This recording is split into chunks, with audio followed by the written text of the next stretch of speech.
Okay. Okay, so do we have a quorum? Should we do a call to order? Yes. Or a member roll call? Yes. Yeah, I'm not sure what you say. I hereby call this meeting to order. And I guess we start with declaring who's present. So Perfect. Yep. let's see here. Ready for a roll call? I believe Judith was one of the people that said she couldn't make it. But Natalie, you've been taking the roll calls, haven't you? Yeah, so as the secretary for each agenda item, I'll read it into the record for you and then hand it back to you. Okay. And then the member roll call. So I'll start with Judith Humberg, who we know is not here. Natalie Sayre. Here. Thank you. Louis Fagoni. Here. Thank you. John Vars. Here. Thank you. Bill Cook. Here. Thank you. Peter Markey. Here. Thank you. And I'm Lauren Silberman, and I am here. Then for our non-voting members, Natural Resource Conservation Staff, Jim Howard. San Mateo County Agricultural Commissioner, Corin Whittle. Farm Bureau Executive Director, Jess Brown. I didn't see Jess tonight, actually. Okay. San Mateo County Planning Staff, Summer Burleson. Here. And UC Co-op Extension Rep, Frank McPherson. Okay. Actually, member roll call is done. I realized I'm only reading the regular agenda items into the record. Is that right, Summer? Oh, yeah, I believe so. So John, if you want to move to the next item and announce it. I can also read it for you, Or either, whatever works. Right.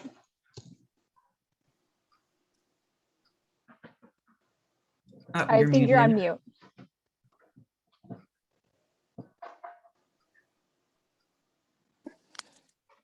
But you're supposed to read my lips because the video is so good there, right? No. Adopt a resolution, agenda item 3, adopt a resolution that as a result of the continuing COVID-19 pandemic state of emergency, meeting in person would present imminent risks to the health and safety of attendees. And so if I may just make a comment on this one before a vote is taken. So the Board of Supervisors did on September 28th adopt a resolution, a similar resolution invoking the provisions of AB 361, a recently enacted state legislation to continue teleconference meetings due to the reasons that Chair Vars just mentioned. And with that resolution adoption, the Board of Supervisors has strongly encouraged other county legislative bodies, such as yourselves, to take the same action. And so that's the resolution before you. What would happen is, or what would need to happen to continue holding teleconference meetings is every 30 days or the next meeting of the Agriculture Advisory Committee. This would be one of the first items that would need to be voted on in order to continue the meeting, is to adopt a resolution to hold the meeting as a teleconference meeting. And so that's what's before you with this item. And it would require a vote. Can I move that we adopt the resolution as written? I'll second it, but I have a question. Summer, do we have a number that we give to the resolution? We'll just give it number one, since I don't know that the Ag Advisory Committee and anyone can correct me if I'm wrong, but I'm not aware of any past resolutions like this adopted by the Agriculture Advisory Committee. And so similar to how we're doing numbering other committees similar to yours, we've just been giving it number one if it does get adopted. And we'll just count up from there for the next subsequent ones. So what we're doing is we're following in the footsteps of what the supervisors did. That's correct. Okay, we've got a motion on a second. If discussion's done. Okay, I'm gonna do a roll call vote. Back to my vote sheet. This is for item 3. Okay, Natalie Sayre. Oh, sorry, you're muted.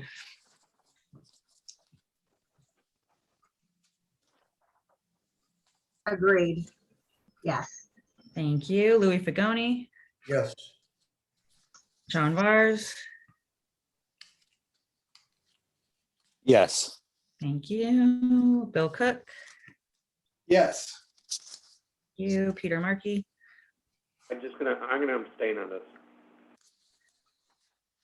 And I'm Lauren Silverman, and I vote yes.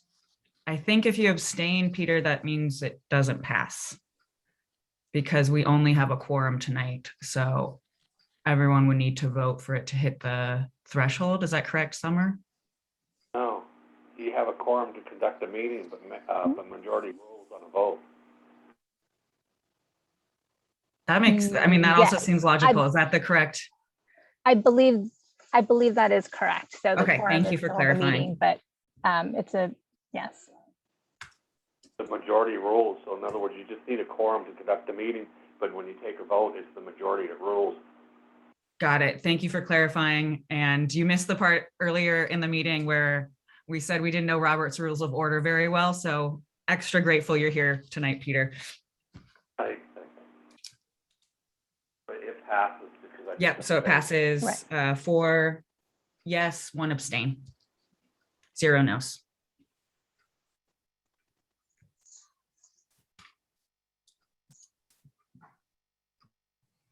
Okay, so agenda item 4 is officer elections for chair and vice chair.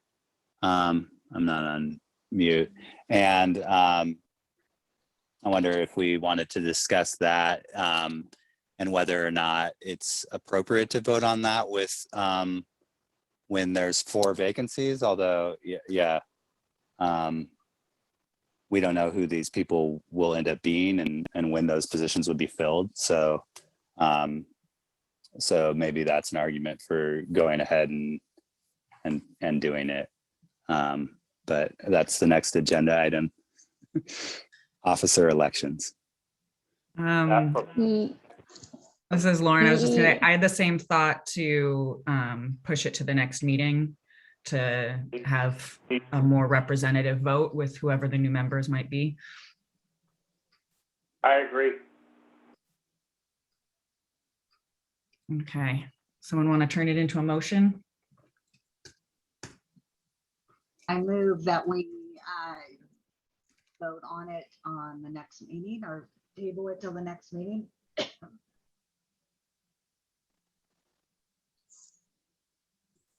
Second, any second? I'll second it.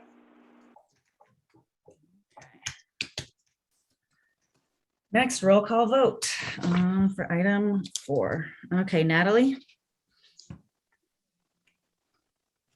Yes. Louis, Yes. John, Yes. Bill, Yes.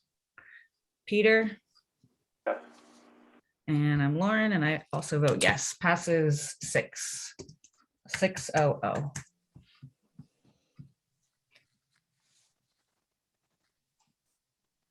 Okay, great. Agenda item 5 is oral communications to allow the public to address the committee on any matter that is not on the agenda. If your subject is not on the agenda, the chair will recognize you at this time. I'm not sure if I'm on my phone tonight, so I don't see raised got you. hands, Carrie the has way her I'm hand raised. accustomed to it. So Either- Carrie, please address the board. Good evening, everyone. I have to say we had a fantastic pumpkin weigh-off a week ago. And unfortunately, we didn't get to conduct our pumpkin festival this past weekend with that outstanding weather. So that was, just an awesome Saturday. However, what was the disturbing part for those were the pluses for our agricultural community, that at least we had a good weigh-off. And hopefully we'll have a pumpkin festival next year. But what disturbing was, of course, the prescribed fire burn that got out of control south of us with this extraordinary fire weather we're experiencing. And it put terror through my heart, seeing that CAL FIRE had a prescribed burn in the heart of Pescadero Plan. But thank goodness, due to probably quite a bit of public outcry, it didn't happen. We're just a tinderbox now. So hopefully, that prescribed burns could happen, after a rain or as we're just coming out of winter. But yeah, that was, I'm sure for all of you down in that area, it was not fun for me, even in Half Moon Bay, to smell smoke in the air. So, just hard on everyone that with the extraordinary things we went through last year, and hopefully we won't have to go through this year. So that's all for me. But yeah, just we have to be so conscientious with no water, to even pick up to fight a fire if Pescadero is creek dry. So let's everybody be extra careful and cognizant of the danger out there that's going to be with us for a while. And also, just as a note too, that the pumpkins this year do seem a lot smaller than we've seen in past years. So I'm sure that has something to do with our drought conditions also. Thank you for your attention.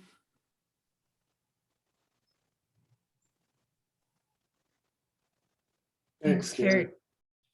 I just had a quick question, just to clarify for the minutes.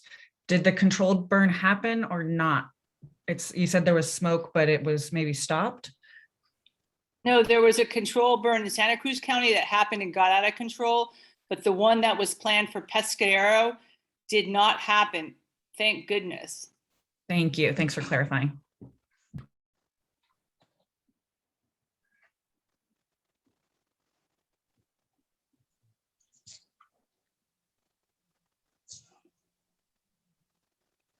Thank you, Carrie. Are there any other community members who have something to share with the committee?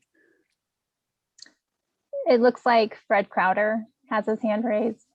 Yeah, good evening. Can you hear me okay? Yes. Yes.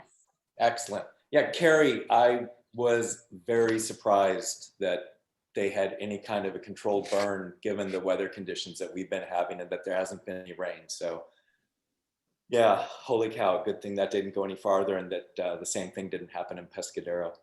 Anyway, the reason I raised my hand was down on Arata Farm, they had their pumpkin, their pumpkin pluckers descending upon that property. And it's been just nuts down there. And this weekend, people were making U-turns on the highway. And I brought that to the attention of the people at Arata Farms, and they said, whatever happens on the highway isn't any of their business. And I was surprised that they didn't take any interest in that. And I was wondering, Summer, should we be contacting the sheriff? Is there something in their permit that addresses what's happens on the highway and how they manage traffic?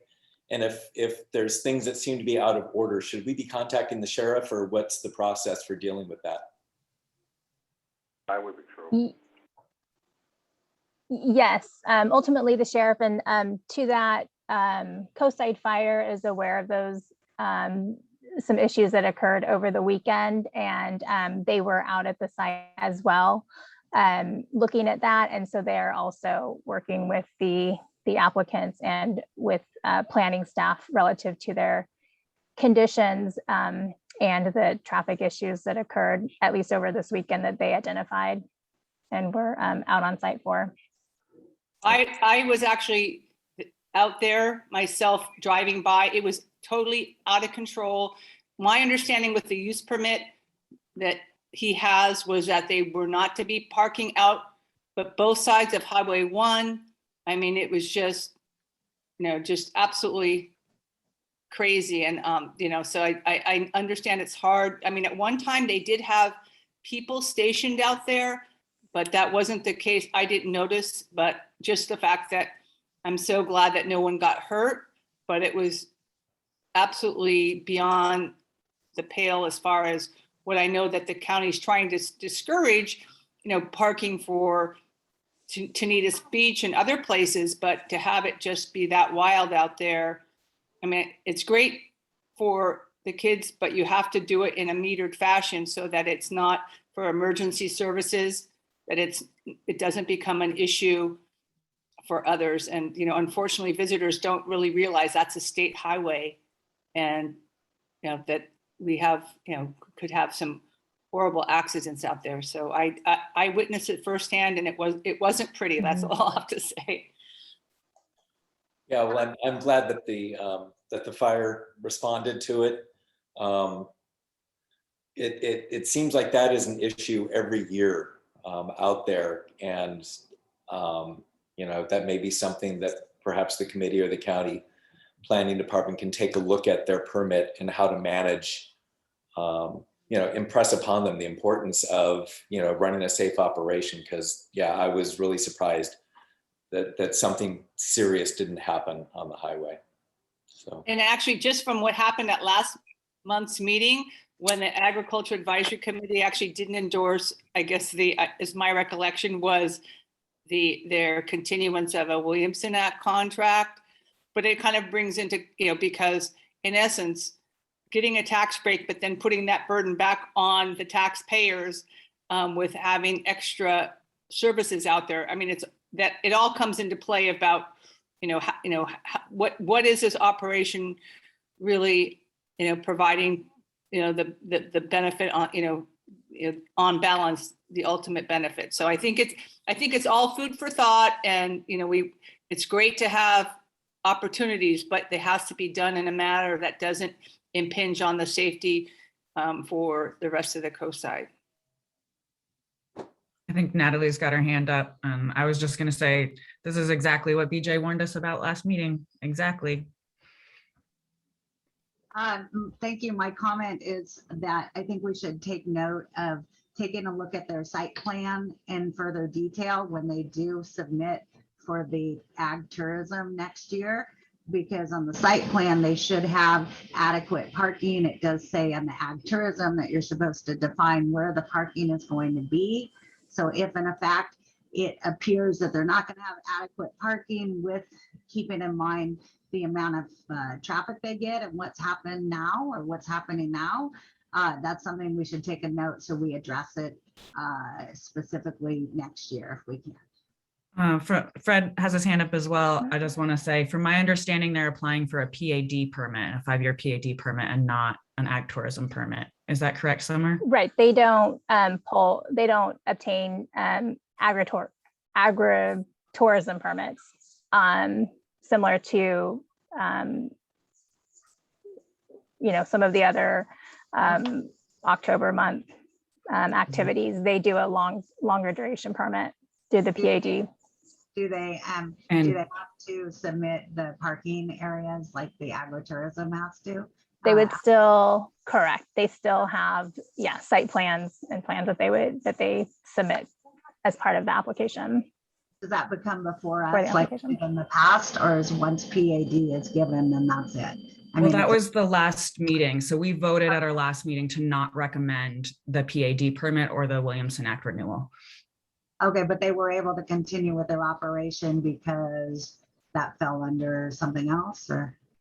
They are continuing with their operation. The permits went to the Planning Commission on October 13th, last week. They went to Planning Commission, and the Planning Commission did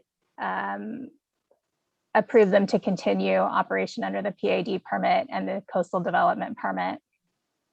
I would ask that maybe we put a note to the Planning Commission to ask them to take a look at the where they've defined their parking areas and to make sure they have adequate parking, and to put that as an addendum to their to their PAD permit. There are conditions with the PAD permit and the CDP relative to parking outside of their property premises. So if they are not complying with those conditions, then we have, through our code enforcement section and other measures, potentially through the appropriate emergency service agencies, to take necessary actions if they're not in compliance, which is what we've heard from this past weekend. As I mentioned, the Coastside Fire Protection District did alert county staff today that over the weekend they did have issues. And so we are looking at those conditions with the Coastside Fire Protection District to determine which conditions are not being complied with, to follow up with the applicant on. Great, thank you. I got a comment when I get a chance. Fred has his hand up, and then I think Peter. John, if you want to call on people. You can't see him. Yeah, I can't see the hands. Why don't we let Peter go ahead since Fred's spoken, but I do want to hear from you too, Fred. I just want to see everybody talking about the traffic on Highway 1, just to point out that on the Cal Beach, that I experienced many times in good weather, that traffic on Highway 1 was to a complete stop. And Poponio State Beach, I was backed up one time, 20 cars on Highway 1. I'm just going to make sure that we don't pick on ag operations solely if there's other entities that are having the same problem. One is the Cal Beach, and I did speak at a MRSD meeting in La Honda a year ago when they were talking about putting one of their trails by the Red House to make sure that they put it inland and it won't have the same effect like they do on the Cal Beach, because that there is every warm day it's completely stopped on a Saturday or Sunday, and people are walking across the road, and I think that's really more dangerous. And what's happened on the ag operation at Rata Farm and this Pompano Beach too. So if we address this one here, we should address all of them because of the safety matters for all on Highway 1. Thank you.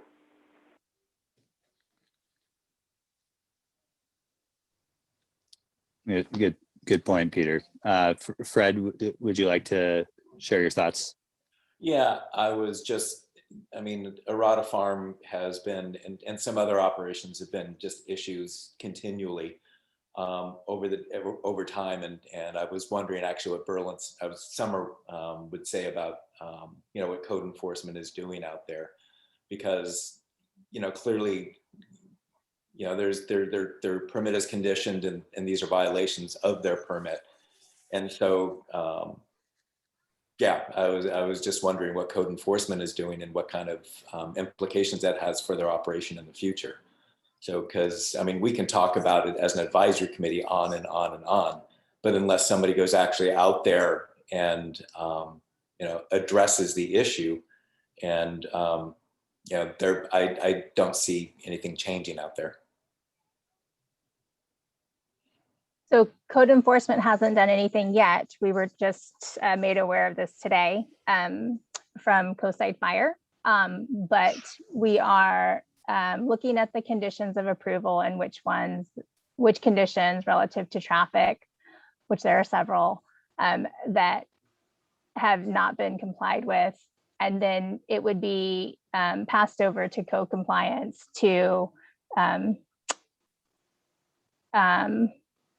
go through code compliance has a standard process for violation cases. So in this case, because it was something, done over the weekend, it's not something that we can necessarily replicate and look at, but because we have the information from Coastside Fire, we can take that and we can notify the applicants, and we would also need to look at potentially what sort of additional measures. I don't know what those are at the moment, because in sometimes these cases things like this become kind of a cat and mouse type of thing. And so we would need to figure out a way to effectively address it so that there is a change, and it's not just, it happens when we're not out there on weekends, on evenings, when staff is not able to view it, and it just becomes this continuous problem. So I don't know what those measures are, but I can certainly report back at the next meeting as to what actions have been taken. Yeah, great, thank you. Yeah, I can almost guarantee you on the weekends leading up to Halloween, that's when it's going to be the worst there. So, right. Thank you. Could I make another comment?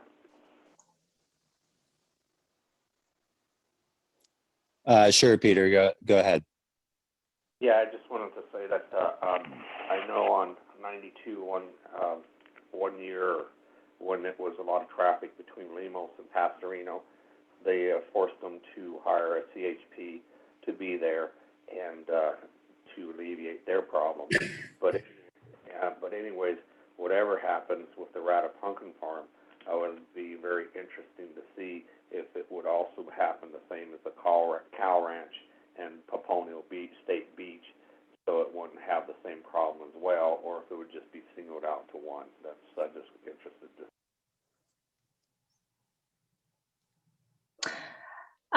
If those are concerns, I didn't catch the first other site, Pomponio Beach, and I didn't catch what the other one was, Peter. Cow. Oh, C-O-W. Cowell. Got it. Yeah. And that one there, I tell you, it's not just 1 month, and it's all summer long. And I've been on Highway 1 to a complete stop, and I'm looking at my rearview mirror, hoping nobody slams into me and cross the back, or like if it was just a residential street, and like I say, and nothing's ever been done on that one there. And the same with Pomponio Beach. I says it was backed up 20 cars, and it was a complete stop on a downhill. And when a vehicle goes down on a downhill with momentum, it says it's much harder to stop. And it was way, in my opinion, way worse, and nothing's ever happened. So I was just very interested to see if it's going to be just singled out to this one person in the 1 month, or if it's going to be the same treatment to the other identities as well. And like I said, how they solved the one problem between Lemos and Pastorino. They did hire a CHP for the weekend for the two busy weekends to control traffic. So anyways, that's all I have to say. BJ has his hand up, John. Okay, BJ, go ahead. Yeah, thank you. A couple of things I just want to make a comment. I believe, Summer, that the Rata Pumpkin Farm has a limitation on time. I think at sundown, they're supposed to close. Their hours are different than an agritourism permit, which typically is kind of to sundown. So their hours are, I believe, Fridays and Saturdays. It's 9 a.m. to 10 p.m. and all of the other days are 9 a.m. to, I believe, 7 p.m. Because they are running at nighttime. I know Friday night they ran it, started at 10:30 at night. And I don't know what time they quit.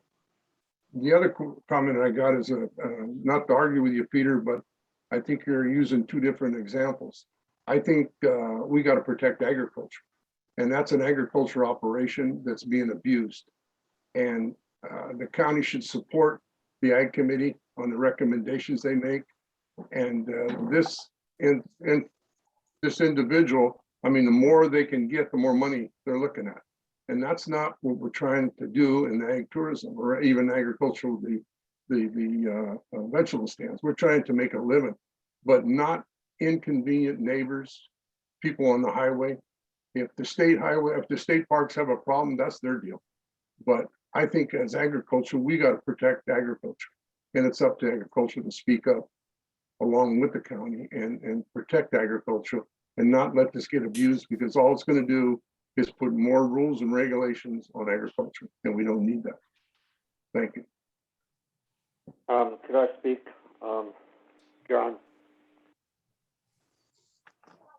Sure, Peter. Go ahead. I thought we're addressing, even though it's agricultural operation, a traffic problem, and I was bringing up the other two areas of traffic problems, and I was hoping that we could also, if we, what's good for one would be good for all to alleviate all traffic problems. Thank you.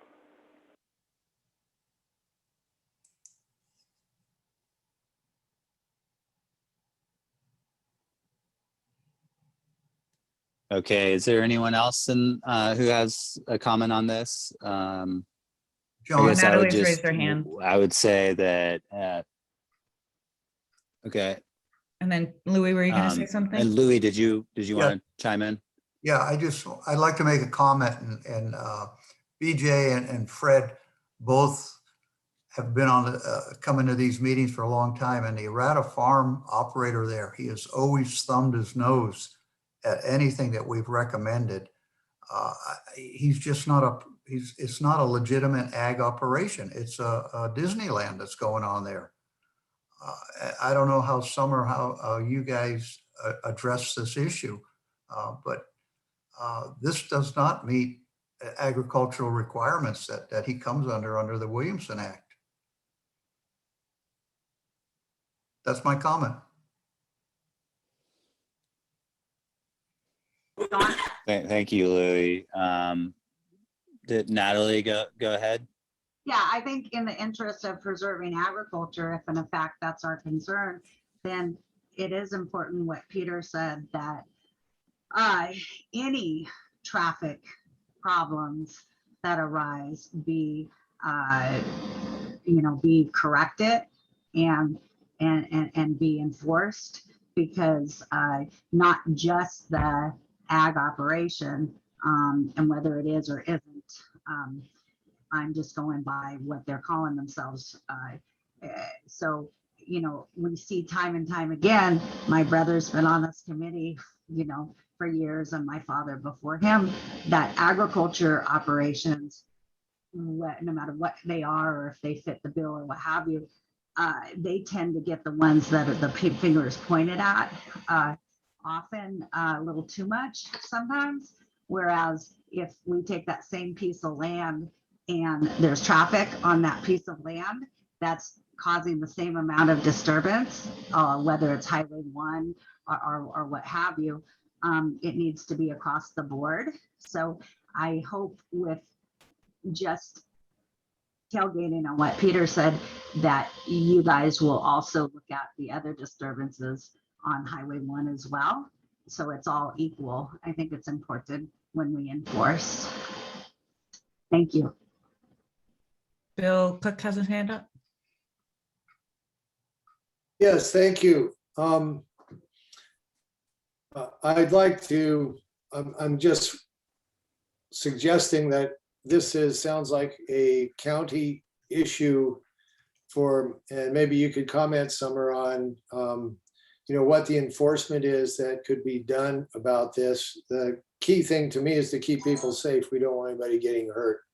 And whether they're legit or not, to me, that's secondary to keeping people safe. So, and it sounds that this, I haven't seen it. I've driven by a few times, but I haven't seen any, people parking on the coast highway or issues when I personally went by, and that certainly doesn't mean they don't happen.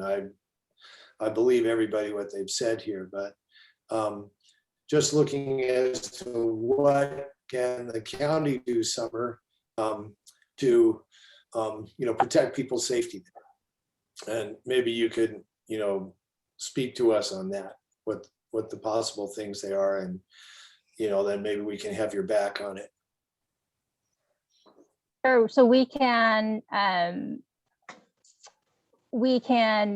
modify conditions if we think that there needs to be some additional measures put in place for safety for traffic.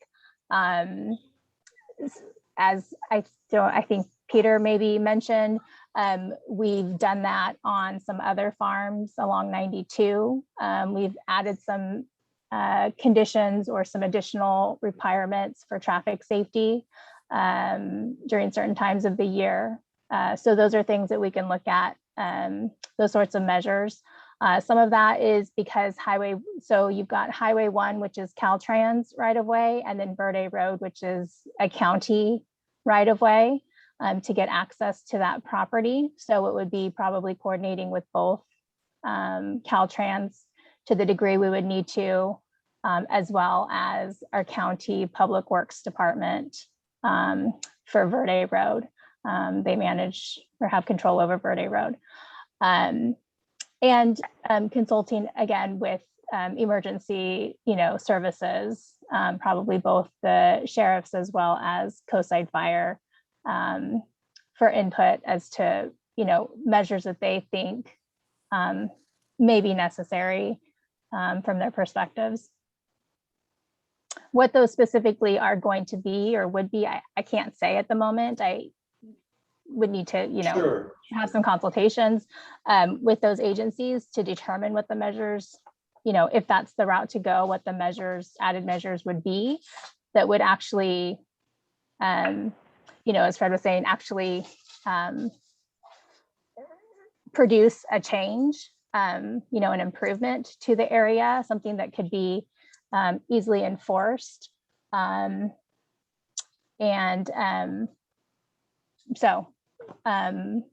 We'll look into that. Staff is looking into that with Coastside Fire based on, their concerns that they raised to us from this past weekend. And after hearing the concerns raised from the committee tonight of the observations that you guys have seen, we can take that and then we can start having those discussions with the appropriate agencies to see what can be done, what does need to be done to be able to make some changes out there. And we can report back on that to the committee. Thank you. Thank you, Summer. Got a follow-up question and also want to check ourselves on timing. It's 8:05 p.m. But my follow-up question, so I actually, I do a lot of local permitting as part of my job with cannabis stuff. And recently on a project, we had to conduct a traffic impact study. And I learned through that process that last year, the state standards for traffic studies was updated to include new standards on vehicle miles traveled. And I was wondering if the county has looked at this PAD permitting in the context of traffic impact based on the new standards for vehicle miles traveled. Oh, you're muted. Sorry. No, we have not. I had looked at that based on the state's update. We are aware of the VMT, the vehicle miles traveled, the change to that from state law that has not been applied to this project. But it is something we can, take a look at as we're looking at these traffic concerns that have been raised and whether there's any application from those, regulations or laws that might apply. Great. I'd love to see that looked at. And, I know this is not you personally. And so I just want to preface this saying this is not about you personally, but I'm surprised that the county took a year to review this as they were applying to renew the PAD, knowing that the VMT was updated a year ago and then didn't consider that new standard as part of the review. So I'd love to see that moving forward. Yeah, we do apply VMT to CEQA, and CEQA was not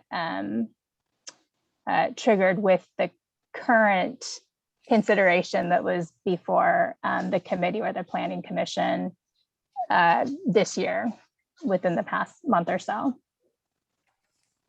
And very last question, has the PAD permit been approved by the Board of Supervisors? And if not, when is it going to be agendized? No, it does not require PAD permits, and Okay. CDPs do not require board approval. It requires planning commission approval. So it was already does not approved go to. despite years of our expert recommendations It again. So I'm gonna leave it at that. So It stop in is, there. it was, yes, it was reviewed at the planning commission last week, and they were authorized to continue with the PAD permit.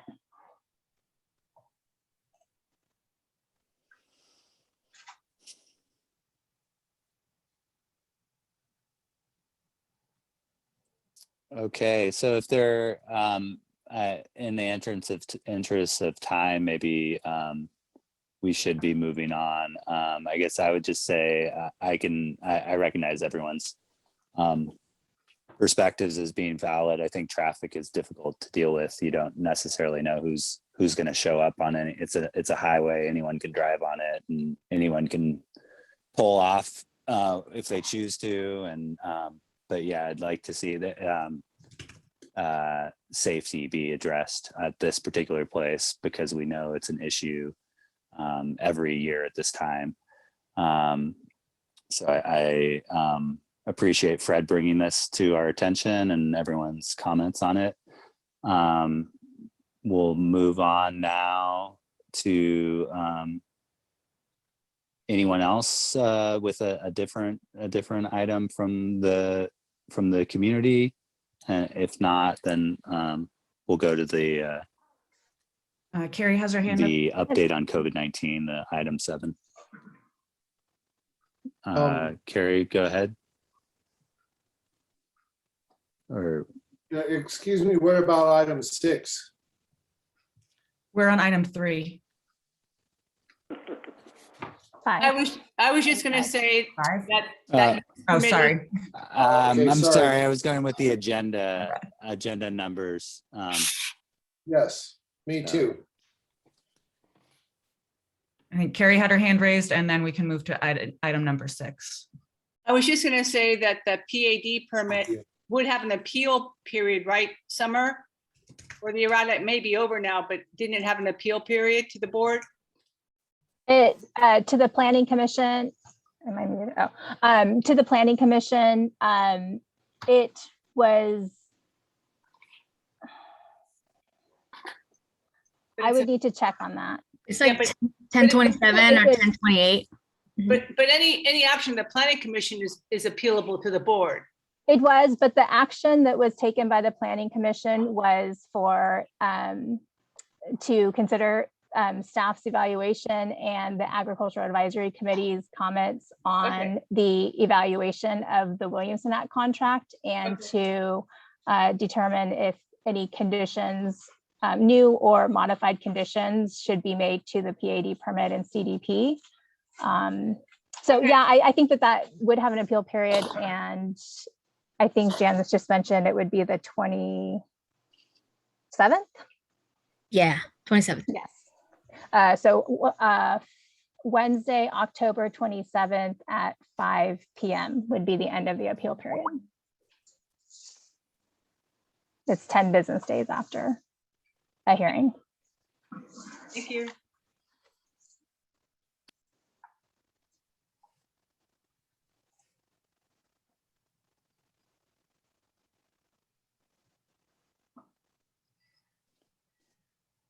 Okay, so shall we move on to committee member updates and or questions? As I tried to skip over that one, to allow committee members to share news and or concerns for items not on the agenda. Does anyone have a comment they'd like to share? I do.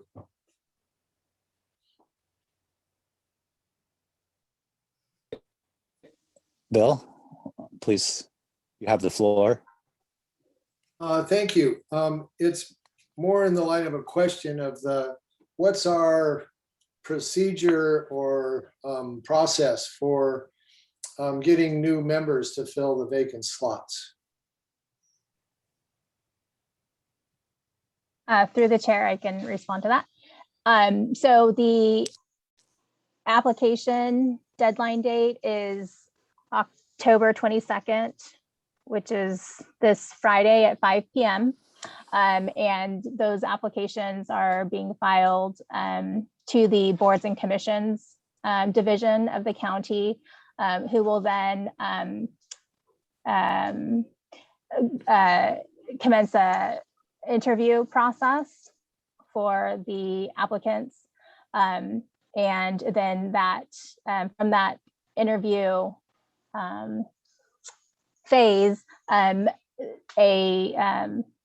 members would be, candidates would be appointed through the Board of Supervisors at a scheduled public hearing. So we hope to, so as I mentioned, the application period ends this Friday. The boards and commissions section hopes to be able to get the interview panel set up the following week, get that coordinated to start holding interviews and move as quickly as possible.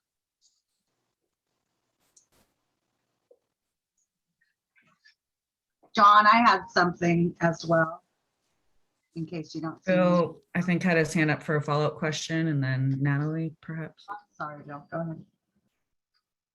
Yeah, so I guess I'm curious as to what sort of notification outreach there is to the community for trying to get applicants for this, and also as members of this committee, is there any role for us in doing outreach to people? Is it something that we do just personally to people that we think might make good committee members? How do we go about that? And what has been the outreach so far from the county? So it's posted on the county's boards and commissions website, as all committee vacancies are posted on that website. It was sent out to the email distribution list for the AAC meetings, announced at past AAC meetings as well.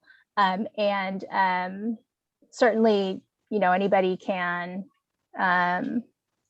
direct people to the notice posted on the website. The application, the online application is on that same website for people to apply online. Thank you, Summer.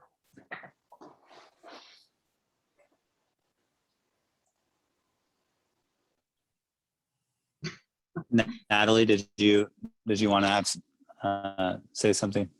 Yeah, I just wanted to let people know that who might not know that Audria, the Ag Ombudsman, is doing the, it was mentioned a couple meetings ago that she was going to be doing them, putting groups together to discuss some ideas to go to Don Horsley for the farm labor housing loans. And I had the privilege of being in one of those groups, and I was really impressed with the production of what they're trying to do. So I just wanted to pass along, if anybody is interested in giving her any feedback for farm labor housing loans, primarily the forgivable loans and the other one, the ones you pay back, to give her a jingle, because I really appreciate what they're doing on that. And that's all.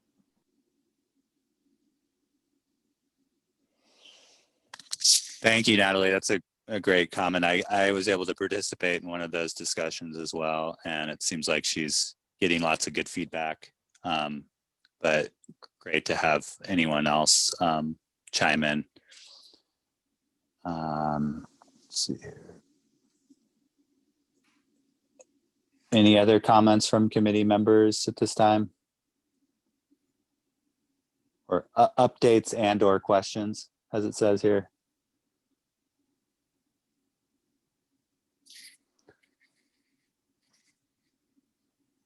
Okay, then agenda item number 7 is the committee discussion and update on the current COVID-19 pandemic. I'm not sure if how actively this is ongoing right now, but there's the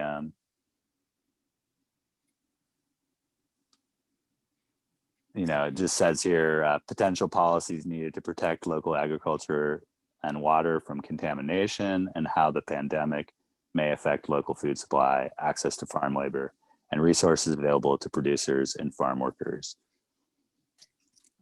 I've got an update there, if you don't mind, since Commissioner Corin isn't with us Please. tonight. So just a friendly reminder, there's free testing available every Wednesday at Ted Adcock Community Center in Half Moon Bay from 10 to 6 p.m., 10 a.m. to 6 p.m. free every Wednesday.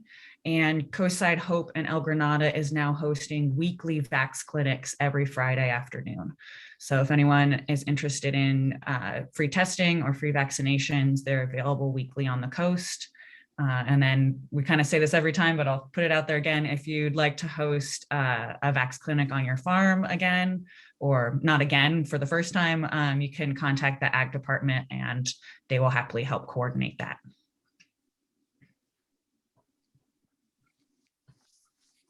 And Bill's got his hand up.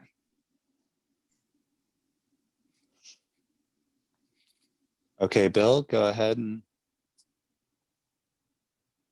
unmute yourself or whatever. There we go. Okay. Or maybe the hand was, okay. Is there I'm wondering about farm laborers that would qualify for the boosters, and what resources there are available to help them. Wednesday. Yeah, Puente is a great resource. I'll ask Coastside Hope, but I will say, and please, county staff, one from county, correct me, not just Summer. From my understanding, at the beginning of the pandemic, and this was discussed a bit in this group at the time, farm workers were declared essential frontline workers. That has not changed. So as such, any essential frontline worker is currently eligible for the booster shot. From my understanding, and this is not specific to ag here on the coast, so now farmers, correct me if I'm wrong, but if there's any question, I know when I was a essential worker, my work made a letter for me that I could take to a vac site. And so if any farmers are interested in a template for something like that to provide your staff, I'm happy to share the template I have. But if there's any questions about verifying employment letters, employers can provide a letter stating they're a frontline essential worker, and that should be enough to be eligible for the vaccine. Yeah, that's exactly what happened when they came to the farms before, was the letter, and that was adequate. Great. But nobody has any news on if they're going to come to the farms for the booster shot as well. Just curious.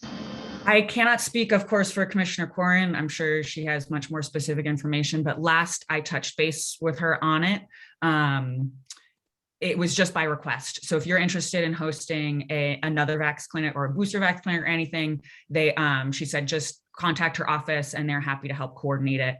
That's kind of a blanket, whether it's a first-time Vax clinic, a booster shot. And there used to be thresholds. You used to have 10 people signed up to be able to schedule it. They're not doing that anymore. And the county's shifted a number of months ago to just going to where people are for vaccines, regardless of numbers. Good to know. Thanks.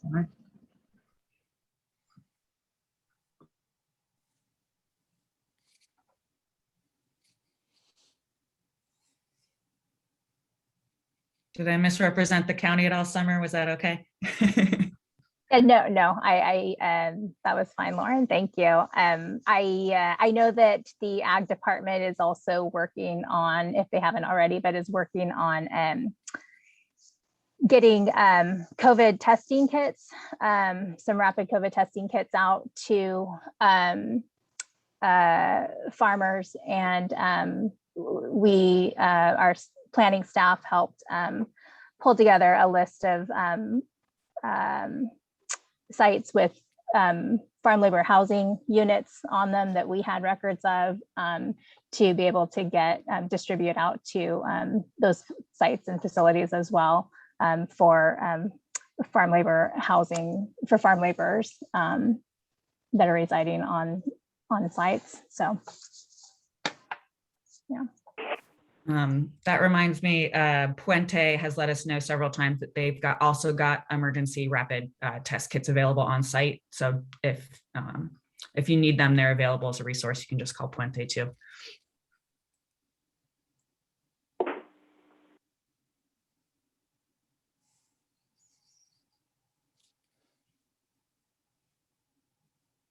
Great, that's all excellent information.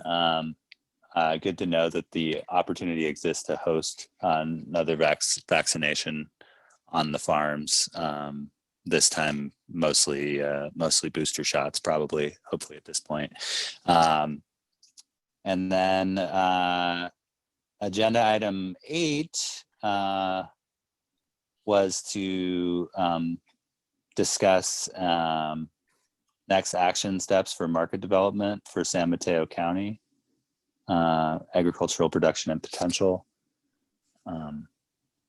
So I think this was hoping to get into a discussion that we started to kind of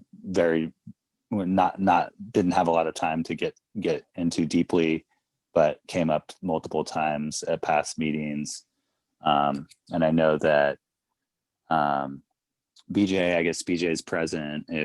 He was involved in coming up with some ideas with other members of the Farm Bureau around a site in Half Moon Bay specifically, but I don't know if anyone else has information about that or wants to get a conversation going. Just to clarify, if I may, when we first brought this up, we asked that it get added to every agenda as an update, similar to the COVID ongoing discussion. So until we decide otherwise, it's just going to be one of our regular update points. Thanks. Gotcha.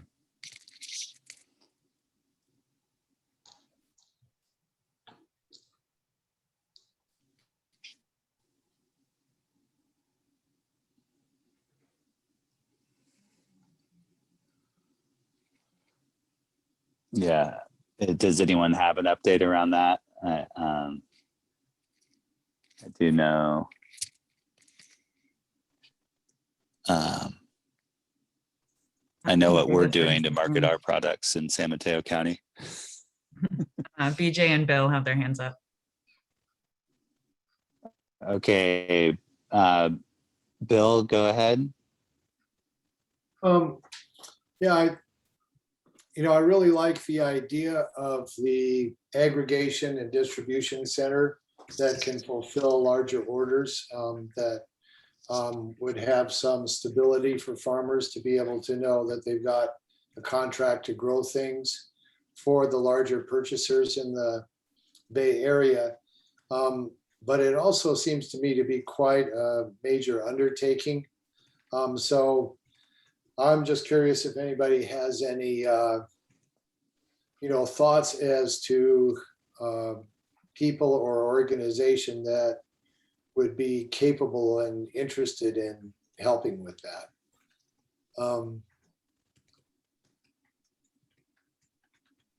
Yeah, and then I think that's it for now. Thank you. Great. Maybe BJ does have some information about that. Yeah, you had your hand up, BJ. Yeah, thank you. Thank you. I just want to mention that we're working on it. It is a big task, Bill, and but there's a lot of little things that got to be kind of put together, and that's what we're working on. Whether it happens, we don't know. We've talked to some of the fishing industry, and they're very interested because they're in the same predicament. And now we finally got, hopefully, we got access to the banks that we could talk to them to see if there's any interest there of working out something. Right now, it's just a lot of ideas. I think Audrey is working, I think in December, about having a meeting, I think in Apple Bay, possibly the IDS, to get a group of people together and to put some ideas on the table and see, where the interest is. If there's no interest, if the farmers are not interested in ranchers, then, we forget it, I guess. But if there is interest and we got an opportunity, the sooner the better, because I think this is going to be something that we've got to be looking at for local food, because the way the country is, we don't know. You see the shelves already empty in the stores, and it's going to affect us all. And if we can have some kind of control locally, then we can produce a lot of this stuff and protect ourselves in the Bay Area. I think we should be looking into it. I think it's a serious thing. It's not going to go away. So yeah, we're working on it. We'll keep you abreast if anything new comes up, and doing the best we can. Thanks, John. Thanks, BJ.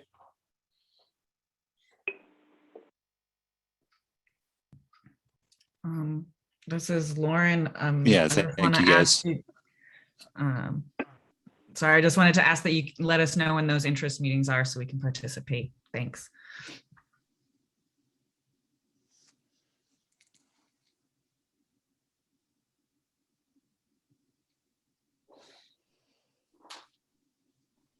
Yeah. I think Bill, you've looked into some of those ideas for how to utilize the mushroom farm, I think, in the past. So you might also have things to contribute to this ongoing discussion. And from there, we have an informational notice. Informational notice. We have a link. So I don't think we're actually reading the agricultural crop report right now, but it's important for us to note that the San Mateo County 2020 agricultural crop report is now available online. And I'm not going to try to read that link to you, but there is a link here. And I think if you go to AgWM and then you do the dot San Mateo County Gov, that should get you on your way. smcgov.org. Did the county want to If make I any may. announcement about that? Yeah, please do. Thanks. So yes, just to note, this was brought up by a member of the public to a recommendation to make sure it's known to the committee members and to the public that the 2020 San Mateo County Ag Crop Report is available online. The website is in the agenda. I also will not try to read that out. And I believe that Commissioner Waddell is going to be sending the committee members a hard copy of that if she hasn't already.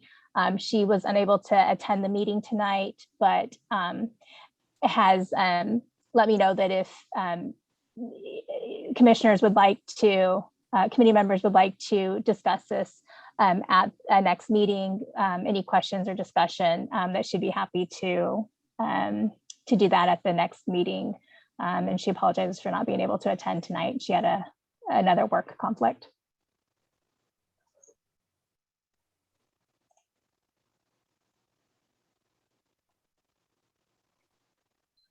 Okay, great. Thank you, Summer. Does that conclude our agenda? And then we have this item 10, which is under the regular agenda heading. And that would be to finalize review of draft farm stand guidelines.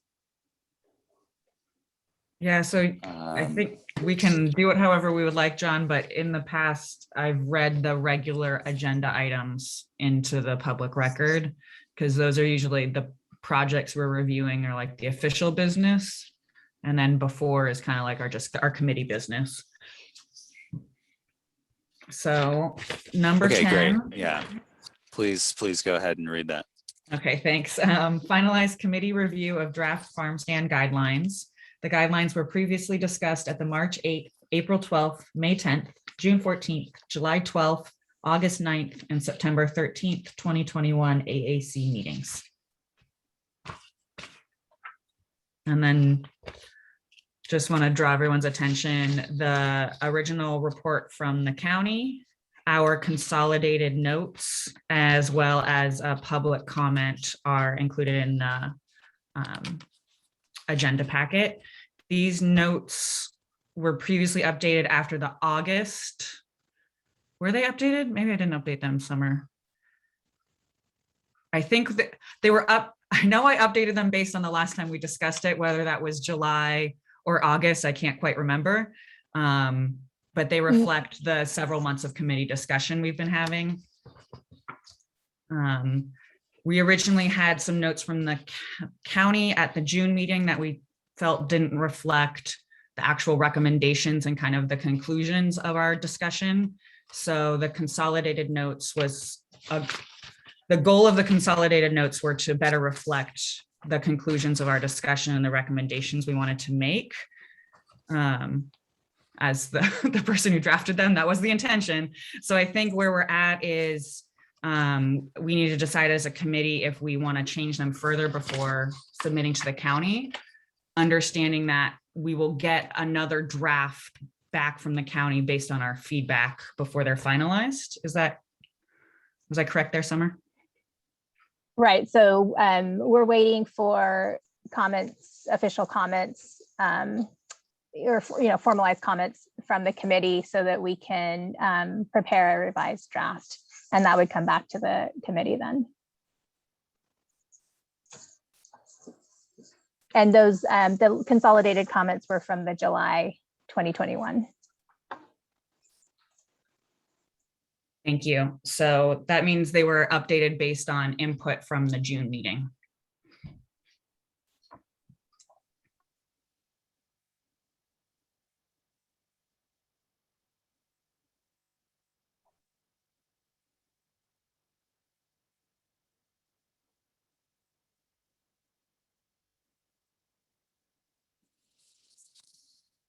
Okay, I'm just reading through them myself a little bit, but if anyone wants to make comments on them, please jump in or show your hand.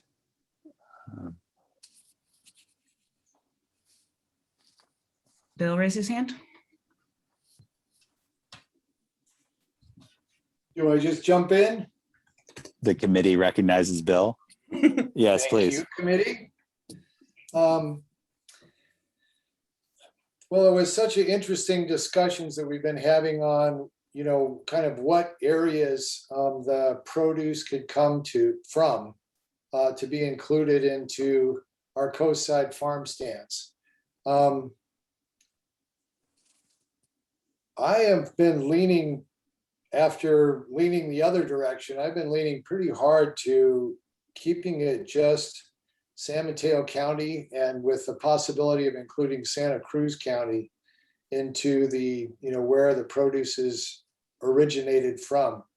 I think in the past, I don't think that we had enough varieties of things that, you're just, when Brussels sprouts are harvested, people might come once or something, but now I see operations that are growing such a wide variety of produce, and people that were growing, fewer crops than they do now, where there's a lot more variety. And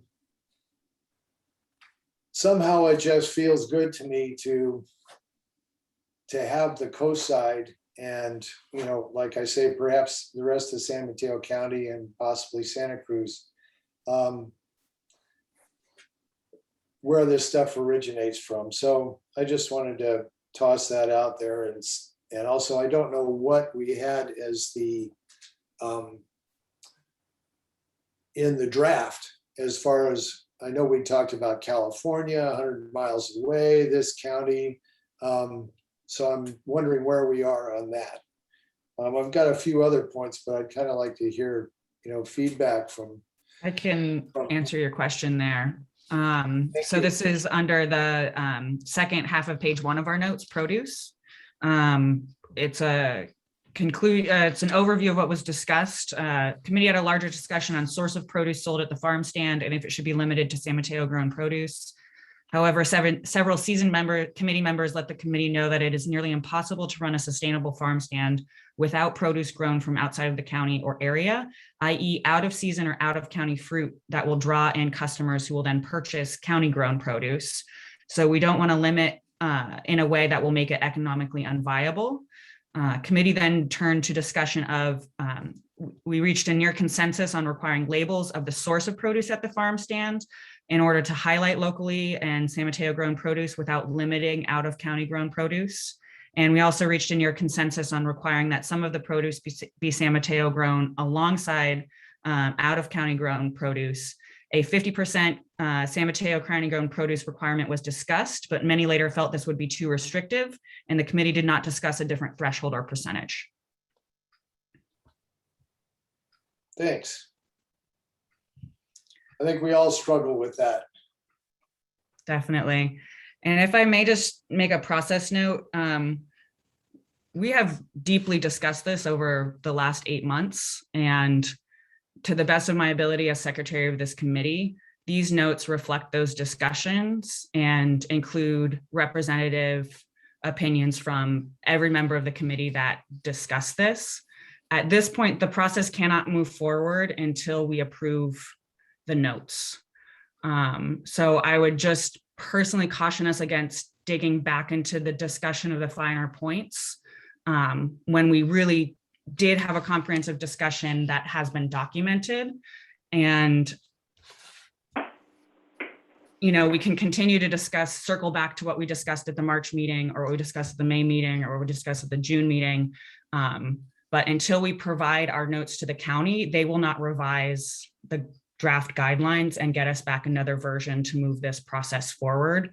So personally, I would love to walk away from this meeting with these notes approved, or at least a game plan in place to approve these notes so that we can move this process forward. I agree with you completely, Lauren. I apologize for not having a copy of the notes with me to review, and my memory is not that good that I can remember them all. So I just have, a few things that I wanted to verify before I'm capable of voting to, to approve the notes as written. Shall I go on to the next one, or does somebody else? Great, sounds good. That was exactly what I asked for, is a game plan to move forward. That sounds. Oh, sorry, go ahead, John. That sounds good, Bill. And I think you bringing up the San Mateo grown thing allowed me to really focus in on the part that Lauren just read. And it seems like a pretty good summary of what we did discuss. So hopefully, as you bring up other points, that can lead our review of the notes. Thank you. May I continue? Yes, please. I believe there was a consensus that we do not want a requirement for paved parking. And I just want to make sure that we're sending that recollection or recommendation along, or if not, understand in the notes why we wouldn't. Yes, so that is on the last page of the notes. Under parking, under performance standards, parking, committee has consensus that farm stands should not require paved parking. Great. The other one is, did we make any recommendations to change the size allowed for seasonal farm stands? Let's see. Basically to allow it to be larger than was in the I see current something. regulations. Yes. Sorry, go ahead, John. Well, you know the notes better than me, but I do see under types of farm stands, temporary. Exactly. Committee felt that 200 square feet limit for temporary farm stand is too small, but noted that the existing PAD LCP regulations require this. So it doesn't sound like we made a recommendation, but we did note that it felt small. Yeah. And to just piggyback on that, the reason we didn't make a recommendation is because we cannot change the PAD and LCP regulations. And these guidelines are trying to build a bridge between those, kind of like the ag tourism guidelines. Sure. So even though we had consensus that it was too small, our hands are tied due to the codified PAD and LCP stuff that we can't change without a larger process.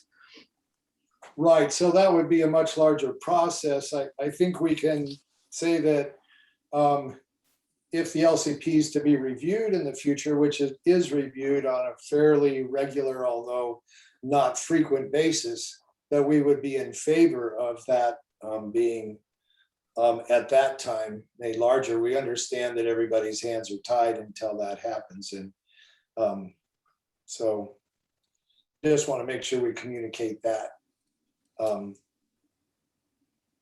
We're here to give our opinions and try to find ways. So Exactly.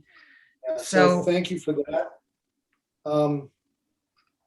I think I have one, maybe two other things. And this is maybe addressed to, I know I brought this up. I don't know that I ever saw it reflected in the notes. And Summer, you might be able to help with the answer, that there was a, you know, I know we've struggled over, well, what are these sort of cottage things that you can do where you can add pectin or whatever to make jams and jellies, and, you know, people are wanting to make pies or whatever, and where the lines are drawn with that. And I was made aware that there was at one time, I don't know if it's still there, a proposed, I think they called it a micro kitchen. I don't know if it was a permit or an allowance where you could have one employee in your kitchen, my understanding at the farm, and you could basically make whatever foods you wanted to and sell them at your farm stand. I'm wondering if that's potentially possible under the current regulations. Summer.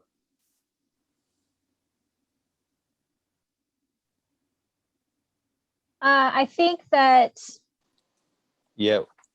you, under current PAD regulations, I think that you could do that. You could do, I don't know about the pectin and certain specifics like that, but just in general, under the current regulations, you could have be producing something on the site, whether it's, you know, you've using the produce that's grown there to prepare pies or whatever it might be, and that be considered agriculture, and that could be, I think, sold at a farm stand on the property. Yeah, on the web, I found a, sort of a specific article about it, saying that the county was considering this specific program. And like I said, I thought it was called Micro Kitchen. I'm wondering, did that actually happen? Did that go through? Or are we talking about what's in the current regulations that's, kind of aiming to keep us within jams and jellies and maybe pies or cookies or something that's kind of traditional farm fare, shall we say? Yeah, that I believe the micro kitchens are through the health department.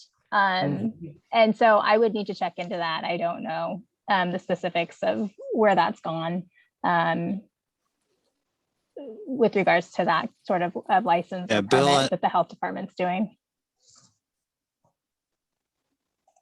Bill, I'm remembering something called like the Cottage Food Act or something, where you, as long as it's below a certain volume, you don't have to produce within a certified kitchen to sell the product. Right. But I think Right. that the restriction on the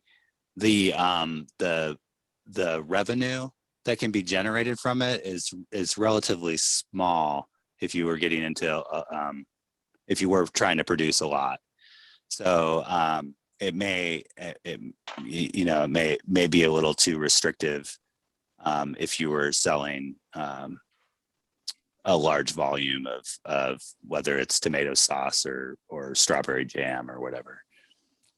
Right. And I would say the county. What I read, Mhm. sorry? Go ahead. What I read, I did not see a limitation on the revenue that could be made, but I saw a limitation that you could have one and only one employee under this. So Right, so the health permit that you're talking, or the permit that you're talking about, the micro enterprise home kitchen operations is, as I mentioned, through environmental health. And it does allow, it was based off of a law in 2019, 8626. It does allow, I think, one employee. It looks like the county was doing the health department was doing a 2-year pilot program for these types of facilities. And I think that's trying to look for a date. It looks like it would go through 2023 based on just information posted on the health department's website for this. But there is an application form and packet that would need to be submitted, and the rules and regulations for that permit type are available on the health department's website. And I can send that link out to the committee members if they would like that. And would those products be allowed to be sold at seasonal farm stands? Well, I was actually about to jump in and refresh the committee on what we said about value-added products, because this was one we didn't have a clear consensus as a committee, so it's just kind of discussion notes. So the definition of value-added products in the draft farm stand guidelines does limit value-added products, farm products in which the primary ingredients are produced in San Mateo County and which are lightly processed to include only the following added ingredients: pectin, salt, seasoning, and/or sugar. Value-added products must be sold in accordance with local, state, and federal regulation. Examples include but are not limited to jams, nut butters, preserves, juices, pickles, etc. Primary ingredients are defined as ingredients that constitutes greater than 50% of the product ingredients, and that are defined in the produce definition. So that's the starting point. In our notes, what we have is, in discussions of value-added products definition, the committee felt that they should be allowed to include non-San Mateo County produced products. Historically, farm stands could sell prepared food, and the committee doesn't want to limit this ability within the existing environmental health regulations. And then our last point here is discussion also included exploring allowing the sales of equipment, books, gardening kits, and other related gear. However, many committee members felt this strayed too far from promoting primary agricultural use. Later discussion focused on allowing farm stands to sell produce, value-added products, and products related to farming or prime agricultural use. So that's the notes that we have from our discussions. And I will say, of all the different topics, this was one we really went all over the map on and really discussed a lot of different possibilities. The second note here, in terms of the committee doesn't want to limit this ability, is we got feedback, and I believe Summer and also Laura previously provided the feedback that if we put in conditions where there's no conditions, we would be limiting something further, which was not our intention. So that was kind of the context of some of our discussions on this point.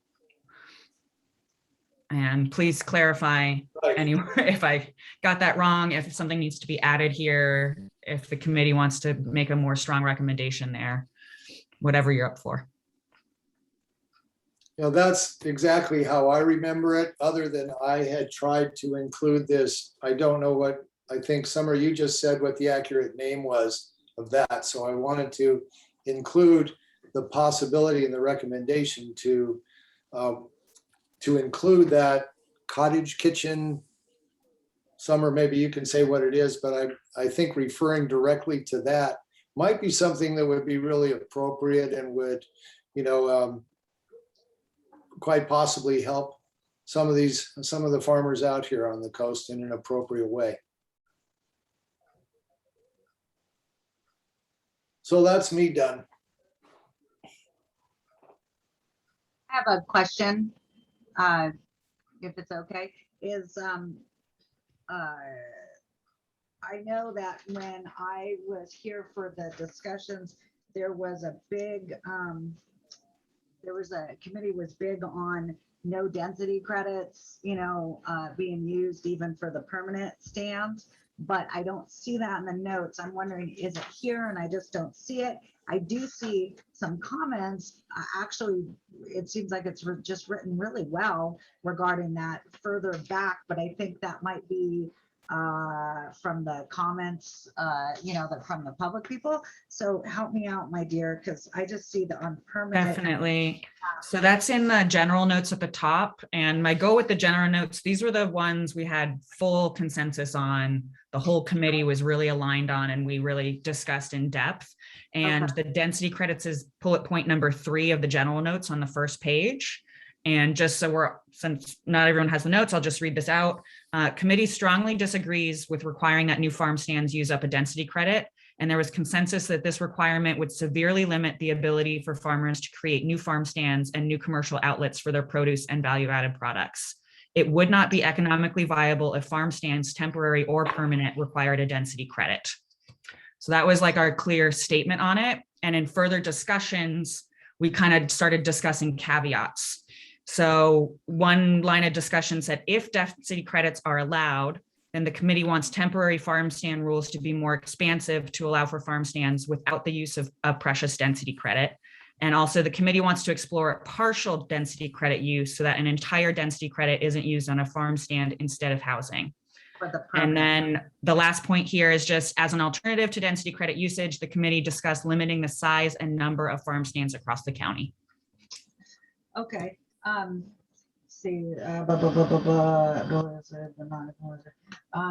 Where it says new farm stands, is that density credit? That's on the proposed draft from the county, right? That's not actually a current violation or a current rule, right? A current guideline. So when we say new, it also, but the current ones don't have we have to use a density credit, correct? That I'm going to punt to Summer. Can you help with? Correct. We haven't. Yeah. We haven't applied density credits, I don't believe, to date to existing farm stands. So if we're saying new, it doesn't mean that we're saying, oh, well, existing ones will have to have it, but new ones won't. When we say new, it means all of them, because that's what we're talking about, because none are being made to use a density credit currently. Okay. Right. Thank you very much.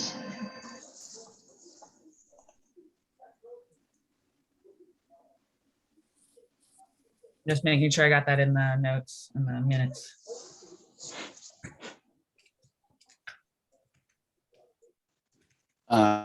One thing that I'm noting is that under types of farm stands, our notes about permanent farm stands are pretty limited. And I'm just wondering, did we discuss that any further besides the requirement for a produce dealer's license?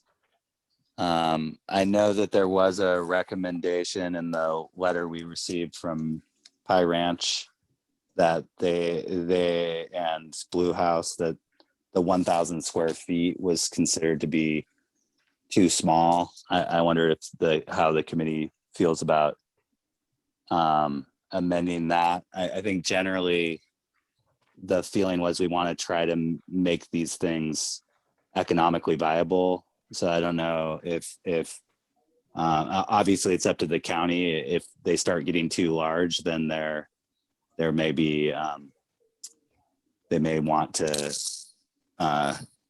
make us use density credits to have them, so that could be a give and take there. But I just noticed that we don't have very much written about permanent farm stands. Maybe we didn't talk about them very much. Yeah, exactly that. We didn't talk about them too much. And I believe it was because the permanent farm stand stuff are pretty set and many people are already using and accessing that program. And so I think the committee felt there was more opportunity expanding the temporary farm stand rules so that it was more easy to access that, because permanent farm stands are really year-round business operations. From what I remember, please jump in and clarify if I got that wrong. Anyone on the committee or Summer? Yeah. Who's on the committee? What am I saying?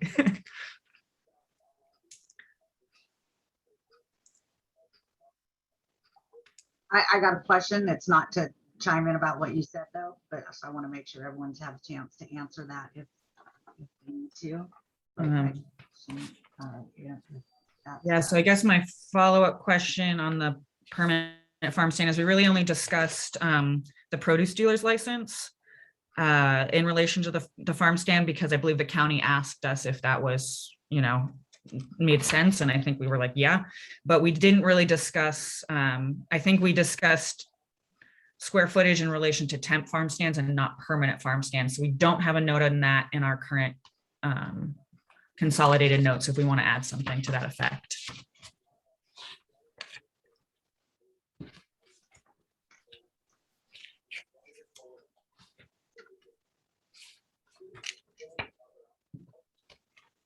I would be open to saying that the 1,000 square foot's a little limiting. I mean, as far as floor space for where sales could take place, that seems probably sufficient to me. But if you have to include coolers and things that support the farm stand as part of that 1,000 square feet, I could see that becoming pretty limiting if you're really trying to have this be a significant part of your business.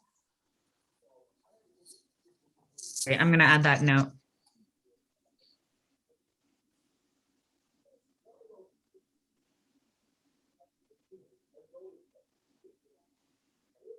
And just to circle back and clarify, I added your note on cottage and micro kitchens bill to the value added products part.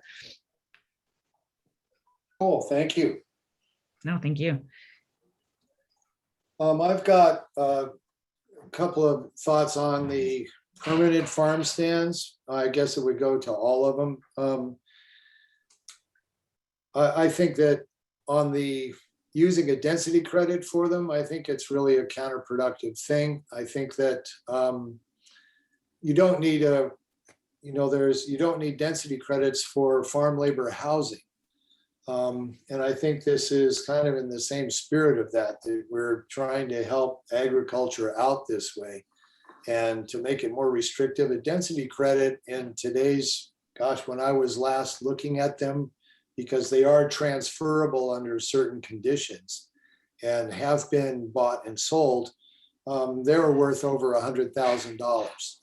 So you're talking for somebody to give up, potentially $100,000 of value of their property, or right now in today's market, probably more, because this was probably a decade ago that I was working with that. It doesn't make any sense at all to me.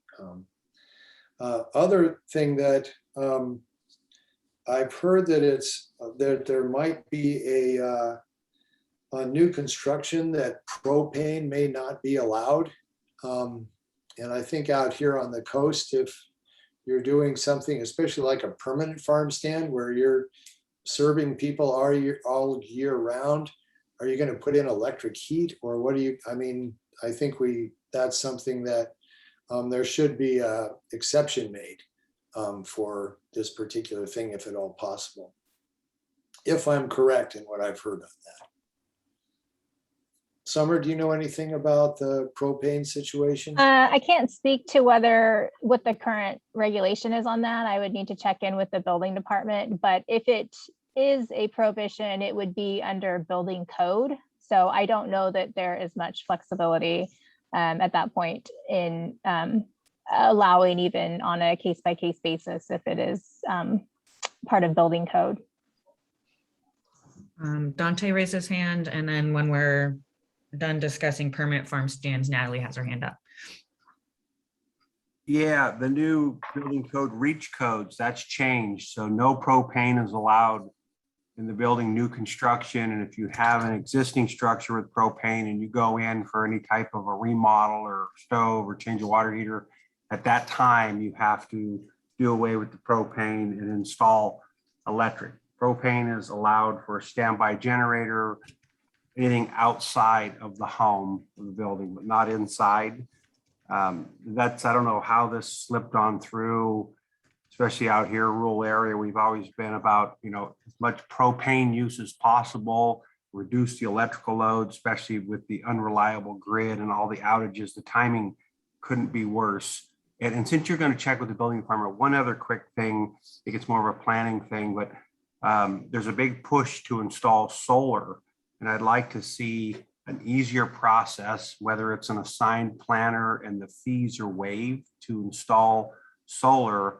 But my understanding is ground mount solar systems require a coastal development permit.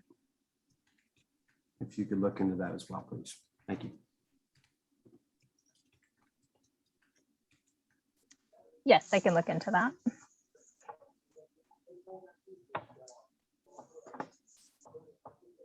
Thanks, Dante. Thank you. Really want us to be in the Did dark. Natalie have a comment after, or was it Peter? I think Natalie was next. Oh, Natalie. did we lose Natalie? Natalie. Or am I going cross-eyed? I think she dropped off the meeting. Well, it is actually after 9 o'clock. Yeah. So she may be. I think it was moved back to an attendee. I can move her back. Ah, there she panelist. is. We got you, Natalie.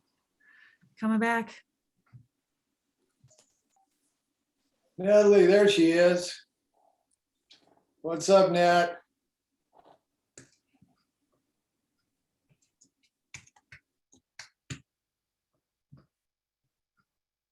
Let's see, make sure she's unmuted.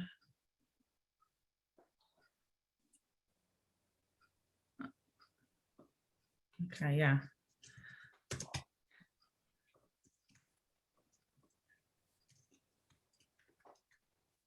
Well, while we wait for Natalie to get back online and make sure we address her question, I just kind of want to pull the committee based on the discussion tonight. Do we feel like we're ready to send the notes as amended back to the county?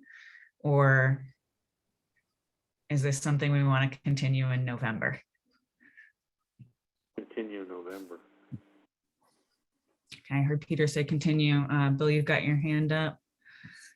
Natalie, I can't hear you if you're there. Yeah, so am I on? You're on, Bill. Thanks, Peter.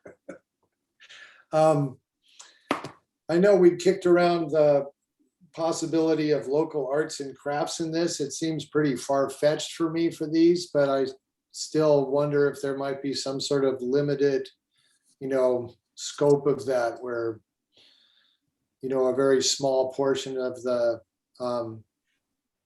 farm stand could be used. And I don't know how you'd enforce it or anything. It's just something that's kind of attractive to me. So I might as well spit it out while we're talking about it. That was addressed in the value-added product section, and I realized I didn't actually list arts and crafts, so I'll add it. But the discussion point said, or the note point said, discussion also included exploring allowing the sales of equipment, books, gardening kits, and other related gear. I'll add arts and crafts to that. However, many committee members felt that. If we Sorry, make what was it that? local arts and crafts, because I don't want to see arts and crafts coming in from all over the state or the country or the world, just from local artists. Be a nice thing, Understood. give them a little hand up. Got it. And I think it would make the farm stands kind of interesting, a little more interesting for visitors to come in and go, oh, wow, we can get something one of a kind, cool piece of art, and maybe could help everybody out. But we don't want to turn these stands into curio shops or anything either. We want to keep them agriculture and the local, really sense of local community.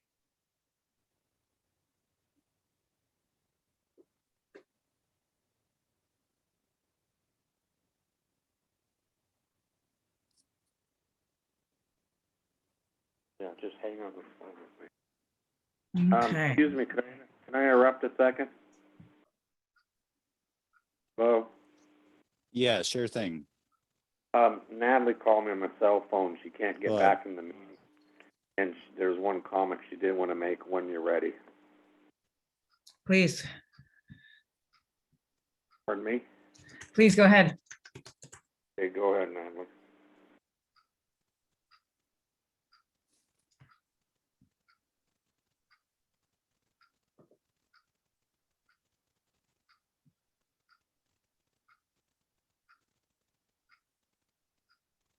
We can't hear her, Peter, if she's, Hold on. She's talking to me and I'm processing Oh, it okay. before I. Okay, go ahead. Go ahead then. Hold on. The second bullet point under general notes. Mhm.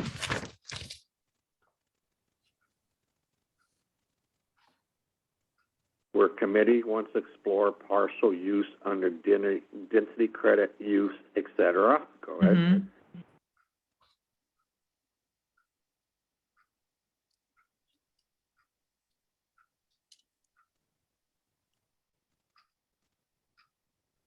She said that she thinks she's wondering if that particular bullet point should be specified for permanent farm stands because I think she's saying if she's correct, it was only for permanent, not temporary. Am I correct in saying that right, Natalie?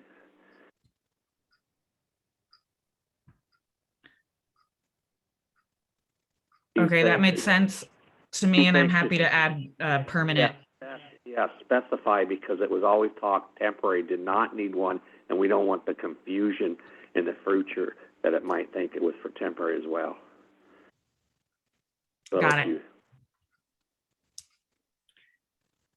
I will add that clarification to the notes. Thank you. Okay.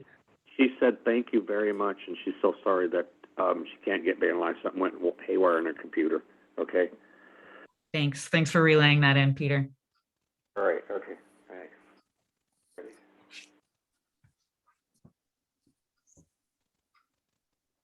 Okay. It took me a little bit to listen to her and then relay it. So. Any other comments on the note? Shall we? I'm sorry, yeah, go ahead. Go ahead. I was just going to try to wrap it up sort of to encourage us to either make a motion to continue to discuss this at the next meeting, which doesn't seem unreasonable to me, even though it has been discussed so many times, or to make a motion to go ahead and present this to the county, knowing that we'll get another shot at it. I'd like to make a motion to continue. Go ahead, Peter. I'd like to make a motion to continue where we left off for next meeting.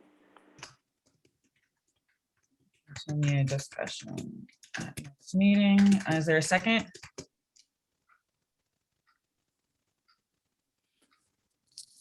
I'll second that motion. Thank you. And just for the sake of discussion, I will incorporate the notes from tonight, and those will be reflected in the consolidated notes in November when we discuss this again. Okay, let me get to my roll call page. Okay, this is a motion to continue discussion at the next meeting.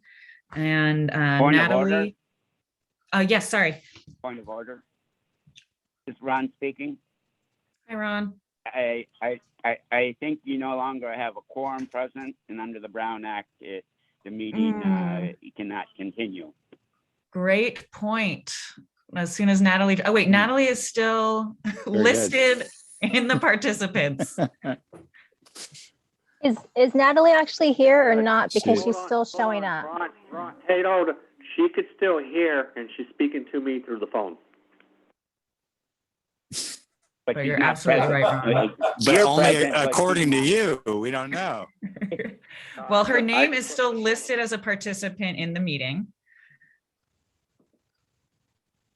Can you put the phone up to your phone so we can hear her voice? You sure can. Here, let me see this. See, the ear part is here. Hey, Natalie, you there? This is going to go down in history as one of the wildest AAC meetings, I think. Yell your name again. I can confirm that I heard that. Okay. Here's a who. Then when she votes, I'll put the phone to the phone. Would that pass your muster, Ron? I'll let it go. Thank you. Okay. Since we confirmed that Natalie is still present in the meeting and we have a quorum, I will now call a roll call vote for the motion that Peter made to continue discussion at the next meeting for agenda item 10, which was seconded by John. Natalie, Sarah. Natalie, your turn to assist the vote. Voting on continuing it to the next time? Yes, to continue it to the next meeting. Yes. Yeah, that's fine. I heard a yeah, that's fine. That's Me correct. too. Did other people hear that? Yeah, Okay, great. Louis. Oh, wait, did we lose Louis? Lost Louis. Oh, I don't have another phone. Is it? No, I do not see Louis on anymore. Well, we can't discuss it further anyway then.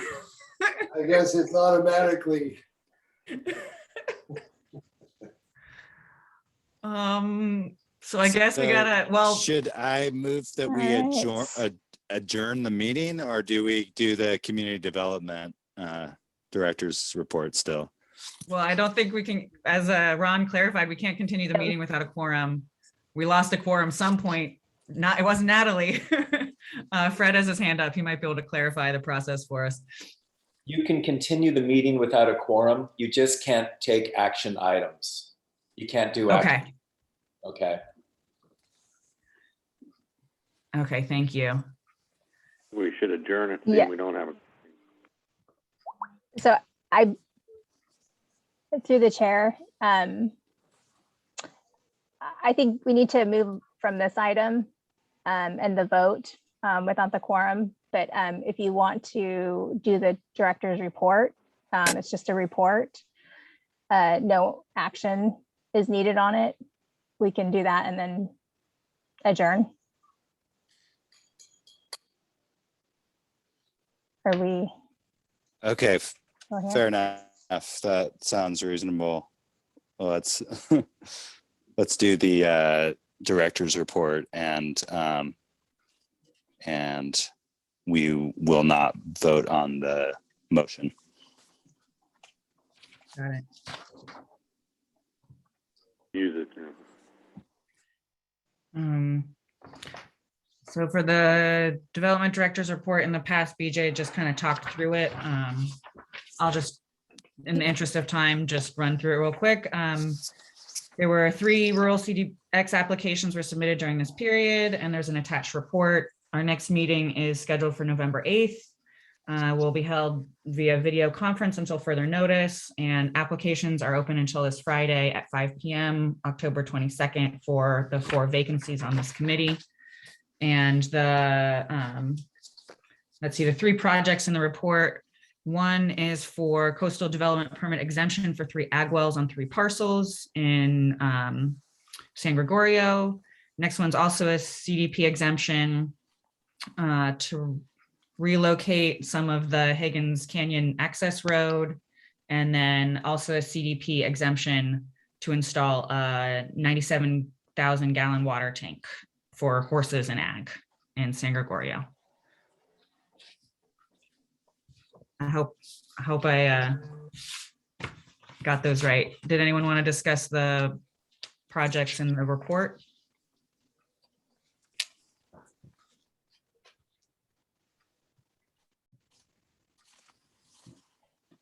Done. Can we discuss them next meeting if we want to? Yeah, let's carry it to the next meeting Nothing to with a discuss. quorum. Sorry. Yeah, Yeah, I'm curious, but it's past my bedtime. I can attach these to the next agenda along with the updated director's report Thank you. for next month. And just a note, because this is a later meeting in the month, ag packets will go out the end of next week for the November 8th meeting.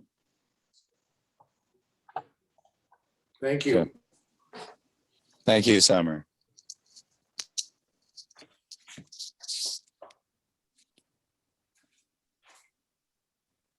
All right, so are we, now do I say we're gonna adjourn the meeting?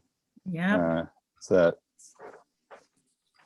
we don't have to vote on adjourning. Now the you just meeting. get to say meeting adjourned and I write it into the record.